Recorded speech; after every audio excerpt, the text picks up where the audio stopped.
O Museu da Gente Sergipana é um museu que usa tecnologia para compor o seu acervo e as suas mostras museais.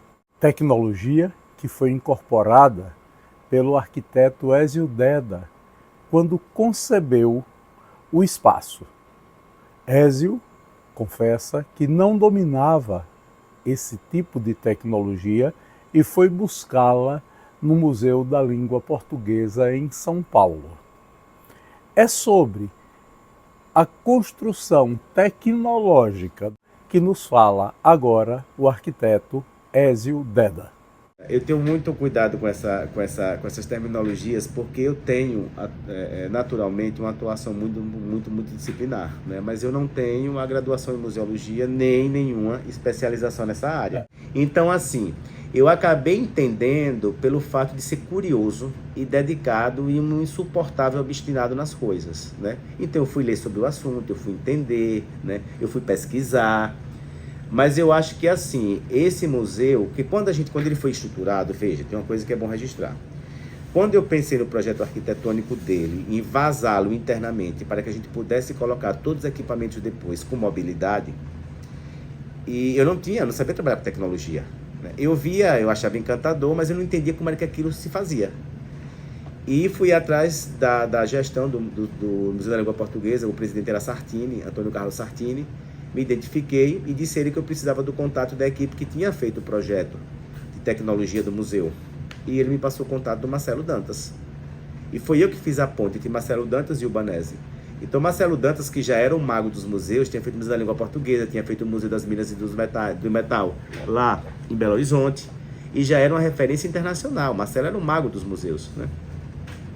E conseguimos uma audiência com o Marcelo, e depois eu descubro que o pai de Marcelo era filho de Laranjal, de Estância, então a família Dantas era daqui, então ele já tinha uma convivência, frequentava Sergipe, né?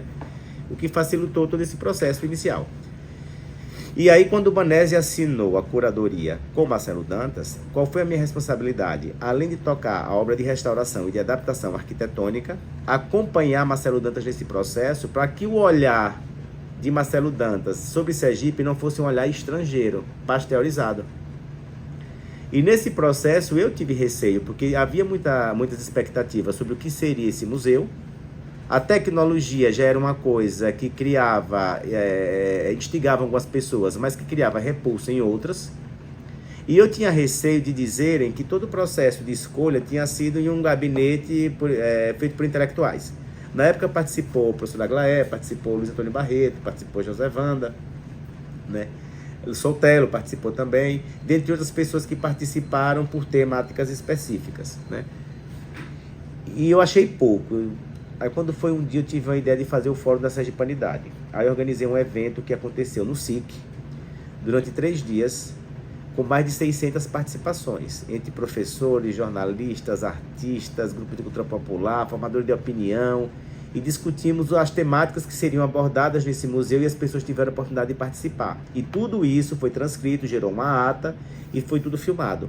Então eu queria que tivesse esse momento de discussão e de legitimidade com a sociedade civil.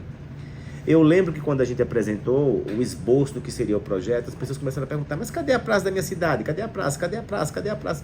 Aí você anota uma vez, 2, 3, depois a pergunta é tão repetitiva que você começa a ver, bom, isso é sintomático, por que tanta praça? Aí eu cheguei para Marcelo e disse: sabe por que a praça, Marcelo? Porque é o seguinte, os 75 municípios de Sergipe são muito pequenos, a praça é uma referência urbana, cultural, de centralidade, né? Ali acontece o casamento, a festa da padroeira, o comício político, o namoro, o casamento, é ali. E aí entrou aquela instalação do carrossel que gira, que depois eu acabei botando as peças do carrossel do Tobias, né? Que eu fui reinventando depois. E aí entrou a praça do carrossel. Mas tem pouca mulher aí, não sei o que, chega tetes, entendeu? Então, assim, o momento da gente ouvir também foi um momento da gente perceber lacunas que existiam no projeto, né? E, logicamente, todo projeto de museu, você escolhe o que está no palco, o que está na vitrine, você em detrimento de outras coisas, né? E a gente não tinha essa pretensão de esgotar nada, nenhum Louvre consegue esgotar, né? Mas com o passar do tempo, eu acabei ficando na gestão do Instituto e também assumindo a curadoria de todas as outras exposições que vieram depois, né? Então eu fui aprendendo. Olha, durante o processo de construção do museu, eu ia para São Paulo praticamente mensalmente, acompanhar a construção lá da cenografia e acompanhar Marcelo no desenvolvimento do trabalho. Só que Marcelo era formado em cinema, ele não era arquiteto. Então tudo que ele pensava, ele tinha que chamar um arquiteto para desenhar a ideia dele. Aí chegou um momento que eu disse, espera aí, o que esse cara faz eu faço.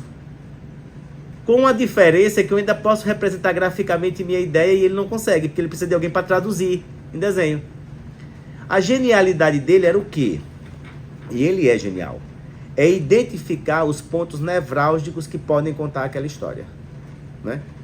Porque para se contar uma história, tem muitas obras que não é que não sejam importantes, são, mas é preciso a gente ter a capacidade de enxergar o que é estritamente necessário, né? E ele tem isso, né? Aí eu entendi a lógica de trabalho dele e eu percebi que aquilo eu conseguiria fazer também, desde que eu tivesse espaço, né? Então todo esse processo de construção foi laboratório para mim, para aprender isso, né?